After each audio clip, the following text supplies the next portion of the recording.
Sukan Bina Badan dan nama Datuk Malik Noor sudah pun sebati selama sedekad. Pada tahun 1980-an, anak jati kelahiran Batu Pahat ini telah pun menguasai pentas juara Mr. Asia sebanyak 6 kali sehingga 1990-an.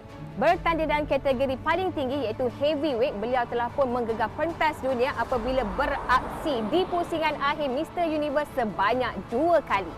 Ikuti kisah jaguh bina badan Datuk Malik Noor dalam inspirasi legenda penyemarak misi emas.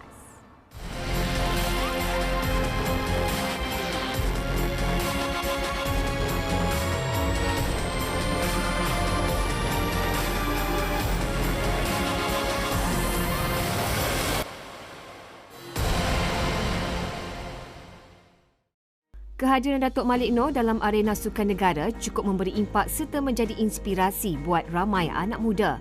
Beliau merupakan seorang figura dan ikon yang disegani dalam sukan bina badan. Pembabitan awal dalam dunia sukan bukanlah sebagai atlet bina badan, bahkan katanya tidak pernah terlintas di fikiran langsung untuk menjadi seorang ahli bina badan. Bina badan adalah satu sukan yang sangat unik dan mencabar di mana latihan beban dan rintangan dilakukan untuk membentuk tubuh badan dan fizikal yang diingini. Ia bukanlah sesuatu yang mudah bagi mereka yang tidak kuat semangat dan tidak mempunyai kesungguhan yang tinggi.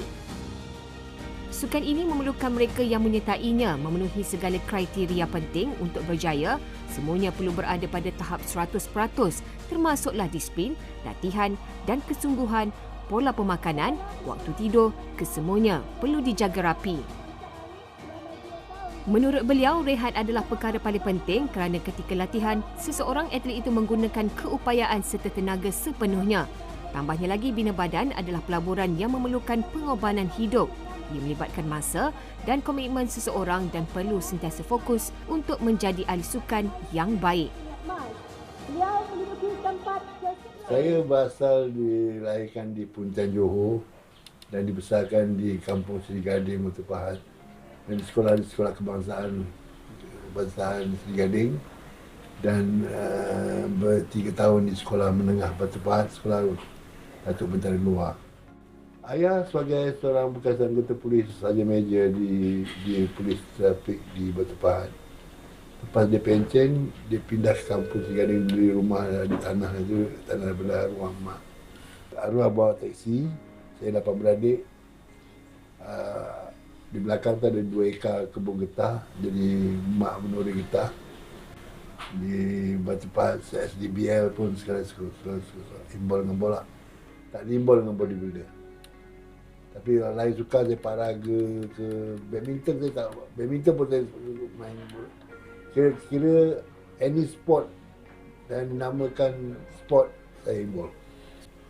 Striker, saya main striker. Saya main striker di sekolah. Saya pernah mewakili daerah Batu Pahat sekolah.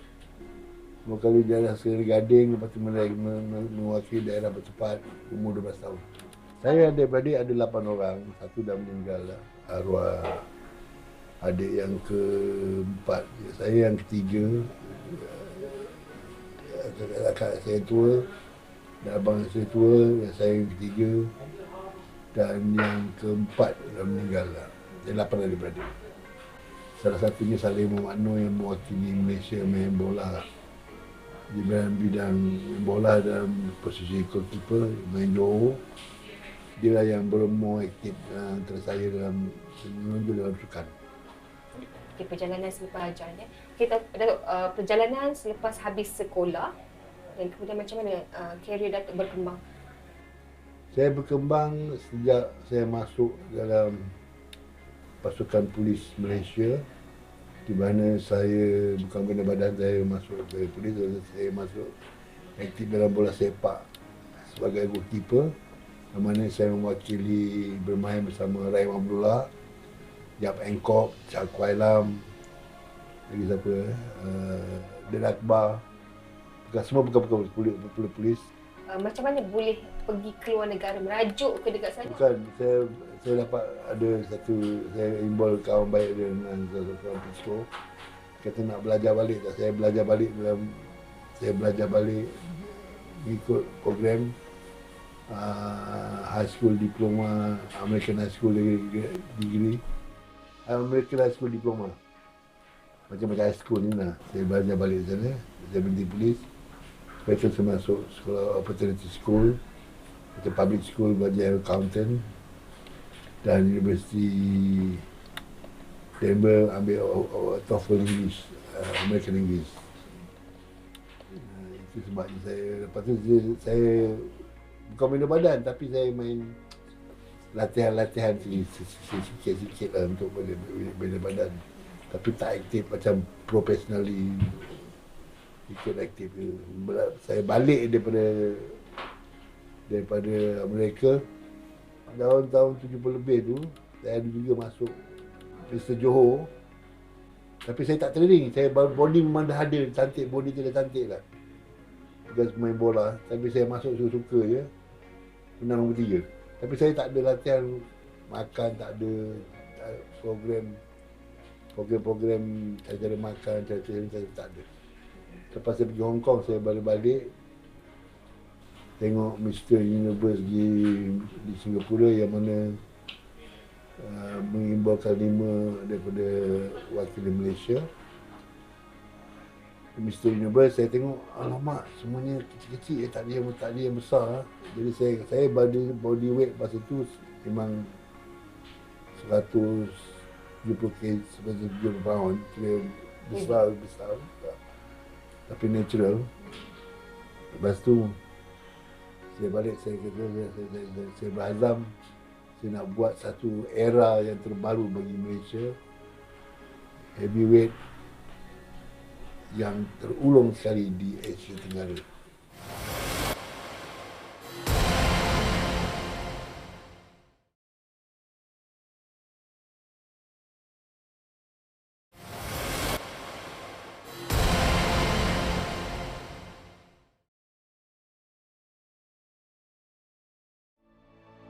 Datuk Malik Noor mula mencuburi arena sukan sekitar 1983. Selepas beberapa tahun di Amerika Syarikat, beliau pulang ke Malaysia dan mula berlatih secara serius sedikit demi sedikit. Bermula detik itu, beliau berazam untuk mengharumkan nama negara hingga ke persada antarabangsa. Untuk Abdul Malik Muhammad Noor, RM10,000 dan trofi. Setelah memenangi anugerah emas Sam Benson and Hedges seminggu yang lalu. Inilah Abdul Malik Muhammad Noor. Seperti Muhammad Ali dalam acara tinju, Abdul Malik Muhammad Noor begitulah tidak boleh dipisahkan dari sukan bina badan di Malaysia. Ketika tahun 80-an dan 90-an, banyak kejayaan yang telah diperolehi beliau sepanjang pelibatan dalam arena sukan negara. Antara kejayaan yang diraih, Mr. Universe Heavyweight sebanyak 2 kali, Mr. Asia Heavyweight 6 kali, Mr. ASEAN 6 kali, Mr. Malaysia Heavyweight 6 kali, bahkan beliau turut dinobatkan sebagai olahragawan negara pada tahun 1986 serta 1990. Realitinya, dalam sukan bina badan yang beliau sertai, banyak kemenangan berpihak kepadanya. Tapi kita nak tahu juga untuk Datuk punya kerjaya ni, bukan je dalam bidang ni, tapi banyak kan cabang Datuk selepas tu, banyak tawaran-tawaran berlakon dan lain-lain tu. Ya, selepas saya menang 3 kali Asia tu, ditawarkan berlakon, ditawarkan menyanyi. Tapi memang tak bakat tu ada. Filem pertama saya, filem Mujang, arahan Osman Hassan. Itu pertama kali, lepas tu berturut orang offer saya jadi host hiburan minggu ini. Sampai saya buat recording saya punya sendiri, album Sentuhan Malik Noor. Reaksi peminat yang masa zaman era tu yang tak ada media sosial ni, macam mana peminat bila datang Malik Noor? Lalu TV, radio, sekali radio, newspaper, majalah-majalah kan. Kalau dia tengok, Malik Noor. Saya normally saya biasa je. Cukup bagus juga. Dengan iklan saya, dengan host saya sebagai TV host. Pertama kali dianugerahkan sebagai Miss Asia, dianugerahkan sebagai ahli sukan terbaik di Malaysia, dianugerahkan Sportman of the Year, dianugerahkan Sport Personality Benson and Hedges Award, Sam Writer. The more we thinking, the more kita fikirkan benda yang masalah kita yang lagi dulu, the more upset kita lagi. Jadi the best way, find the solution, take it as what it is and cari penyelesaian. The only person who will be happy when they fall down, dia bangkit balik. Itu dia the best way. Sebab saya berumah tangga agak lambat sikit lah, tapi Tuhan dah tentukan. Saya berumah tangga dengan seorang doktor, Wan Asmah binti Wan Ismail, di Kota Baru. Sejak tu kehidupan saya lebih tumpu kepada keluarga. Bila saya faham lah, walaupun kita duduk berjauhan soal kerja, dia di KPJ Kota Baru, kita punya anak 7 orang. Jadi saya happy lah dengan ada akhirnya saya berumah tangga yang dulu orang kata orang bujang lah Malik Noor. Itulah Malik Noor ni lah mula dia semua silap. Sebab apa, kesibukan saya dengan saya sebagai ahli berbadan, ahli perniagaan. Dari segi bina badan ni, sukan dia berlainan daripada sukan-sukan lain. Dia more concentrate untuk pemakanan, training program. Soal pemakanan tu paling mustahak sekali pemakanan. Soal rehat pemakanan, soal tahu program yang kita nak masuk, bila masuk. Alat-alat gunakan alat-alat peralatan tu mesti nak pandai gunakan. Dan juga soal pemakanan, pandai pemilih makanan. Soal karbohidrat, soal protein, soal mineral, soal macam-macam lah. Nak kena tahu, bukan training macam training sport lain pun tak macam bina badan. Makanan jaga pembahagian lemak, pembahagian protein, pembahagian gula dengan pembahagian yang tak boleh dilarang minum, makan, gula, lemak, berminyak, semua macam-macam lah. Itu nak kena faham. Lepas tu kena faham diri sendiri, kena faham dengan kita punya body expose. Macam kita punya body thyroid function kita berapa tinggi, metabolism kita berapa bagus, penjalanan darah kita berapa bagus, pengadaman kita macam mana bagus. Kita nak kena faham banyak macam kita. Lepas tu kebanyakan sekarang dalam MSN adakan sport science sukan untuk makanan, untuk latihan. Cabaran zaman dulu dengan sekarang lain tak Datuk? Maksudnya kejohanan-kejohanan tu kan sekarang banyak kan dulu. Dulu restrict pasal kurang kepada aktiviti, pasal gym masa tu kurang, banyak persatuan banyak kurang. Tapi sekarang banyak lagi competition, banyak lagi pertandingan. Dulu pertandingan pun restrict pasal sponsor tak. Sekarang sponsor banyak libatkan daripada pertandingan. Banyaklah yang involved. Jadi masa sekarang more aktif. Banyak bina badan makin bertambah, makin banyak involved dalam program-program. Banyak program-program sains sukan di beberapa tempat. Motivasi saya kalau seorang atlet nak berjaya dalam sukan yang dia involved, trust yourself. Because the only can motivate your winner is yourself, not your people. People can talk, tapi you have to accept it. The only thing you can think, oh, I am the champion. Bila training, I am the best. My associate is a human life. Because the more friend you make, the more happy you are. Because I believe the more enemy you make, the more damn you are. So make more friend than enemy. Mempunyai diploma dalam nutrisi dan fizikal dari Kanada, beliau tidak hanya aktif di arena sukan. Datuk Malik Noor turut melebarkan sayapnya dalam pelbagai bidang kerjaya termasuklah dalam bidang perniagaan, layar perak, pengacaraan serta sebagai penyanyi. Ternyata beliau berbakat besar dalam lakonan dan membintangi beberapa buah filem yang masih diingati sehingga ke hari ini. Bukan itu saja, beliau turut menerbitkan album nyanyiannya sendiri berjudul Sentuhan Malik Noor.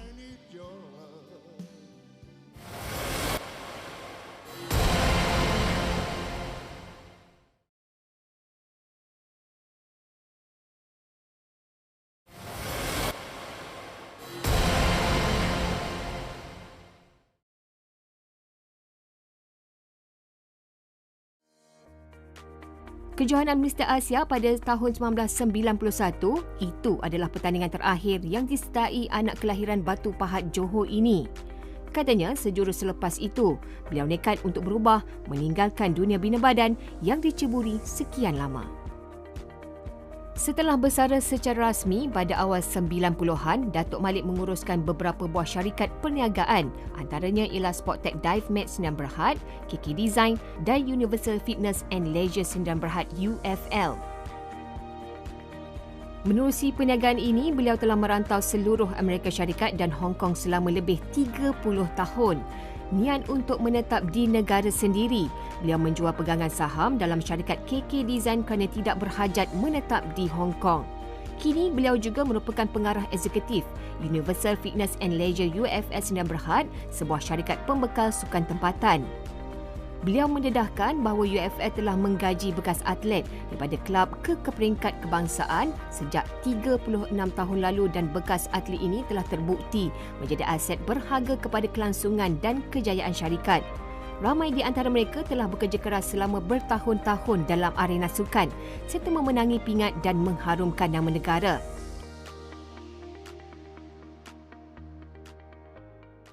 Okey, kita nak tanya insan yang paling rapat sekali dengan Datuk Malik, iaitu Puan Suzana ataupun Kak Su lah. Lebih mesra dengan panggil Kak Su. Kak Su. Okey, Kak Su. Kita nak Kak Su buka rahsia sikit. Datuk Malik Noor ni macam mana karakter dia? Sebab Kak Su selalu dengan dia kan? Daripada bujang sampai sekarang ni macam mana? Okey, Datuk Malik ni yang Kak Su kenali lah. Kak Su dah bekerjasama dengan Datuk Malik Noor ni dah hampir 29 tahun. Jadi mula-mula dulu masa saya dapat offer kerja di UFL ni, memang saya teruja untuk jadi PA. Jadi dulu saya ingatkan Datuk Malik ni seorang yang, yalah, dia tengok daripada segi badan yang sasar tu dia, mungkin dia seorang yang bengis ke, yang garang ke, yang tegas ke. Tapi sebenarnya saya kenali lah sehingga ke hari ini, Datuk Malik ni seorang yang sangat humble. Keyword dia memang cepat sensitif, dia baik hati. Dia cepat sedih, cepat kesian kat orang lah. Kak Su mesti dah kenal dia masih atlet lagi. Macam mana dia punya transisi tu? Dia seorang yang, yelah, kita memang tak sangka luaran dia tu, fizikal dia tu lain dengan personality dia. Dia lebih kepada seorang yang senang bawa bincang, senang untuk berbual dan dia juga selalu buat orang ketawa. Jadi kiranya kalau orang tak kenal dia tu memang akan rasa bahawa personality dia tu memang lain lah daripada yang kita tengok luaran dia lah. Kadang-kadang bila kita tengok dia, rupa-rupanya dia ada lah macam sumbang sana, buat sumbangan ke sana kemari yang kita kadang tak sangka dia akan buat tu lah. Kebaikan dia, macam dia tersentuh lah dengan apa-apa saja perkara yang dia dengar, kesedihan ke apa ke. In fact, macam dekat office ni pun, kalau dia tengok ada staff-staff yang, sebab saya juga adalah human resource, saya ada juga human resource kat company ni. Jadi dia kadang-kadang bila dapat tahu staff tu macam ada kekurangan sini sana kan, family background, dia akan belikan lunch lah, tolong staff belanja, selalu belanja makan lah staff kat Universal Fitness and Leisure ni lah. Penerusi Yayasan Kebajikan Atlet Kebangsaan, Datuk Nurul Arifin Abdul Majid berkesempatan untuk singgah bertemu Datuk Malik Noor. YAKIB sendiri telah ditubuhkan sejak 2007 dengan keahlian pada ketika itu hanya 180 ahli sahaja. Kini ia telah pun meningkat dan mendapat perhatian bekas atlet sendiri untuk mendaftar. Beliau pernah diangkat selaku pengerusi YAKIB pada 2015 dan kemudian jawatan itu disandang bekas pemain skuash kebangsaan Azlan Iskandar sebelum ia dikosongkan pada Oktober 2018 dan kemudian diisi oleh Datuk Nurul Arifin menerajuinya sehingga kini.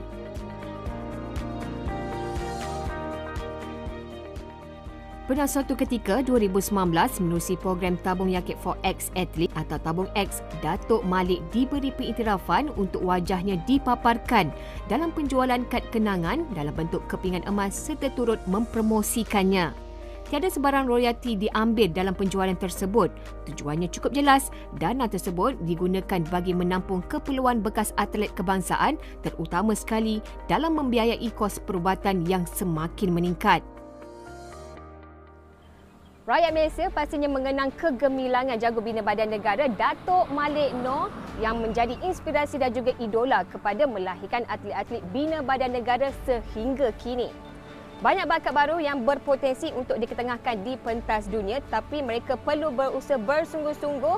Juga mereka mempunyai kekuatan fizikal dan mental yang kuat di samping mempunyai jati diri serta impian yang besar untuk mewakili Malaysia di pentas dunia dalam peringkat ataupun dalam bidang sukan itu sendiri. Terima kasih kepada Datuk Malik Noor untuk episod kali ini. Nantikan legenda yang seterusnya yang akan kami bawakan dalam episod Inspirasi Legenda Penyemarak Misi Emas. Alip punya security dalam training lah. Jadi Alip Manja ni cuma guna duit ni Alip gunakan untuk training lah. Kerajaan dan anugerah kita dapat seperti ni cukup lah. Jadi kita anugerah kerajaan balik dengan tenaga kita lah. Duit untuk kita untuk negara. Dan pengorbanan terpaksa dihadapi demi kejayaan.